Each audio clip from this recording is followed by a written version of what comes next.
और एक है कि दाढ़ी पे एतराज करे या तंज करे, वो काफिर हो जाता है।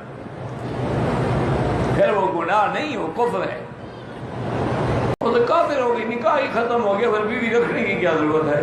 काफिर का निकाह तो होता ही नहीं।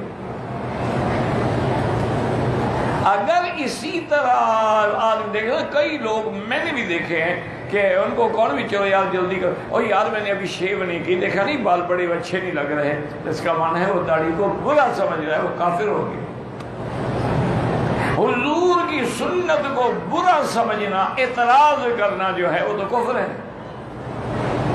हत्ता कि हमारे एक बहुत बड़े आलिम थे सराइकी ज़बान में, तो वो तो हमेशा सराइकी ज़बान में कहते थे कि भाई हम तो इस नतीजे पे पहुँचे हैं कि कोई आदमी मदीने शरीफ के खज्जी को तंज करते हुए खजड़ी कहते तो काफिर हो जाता।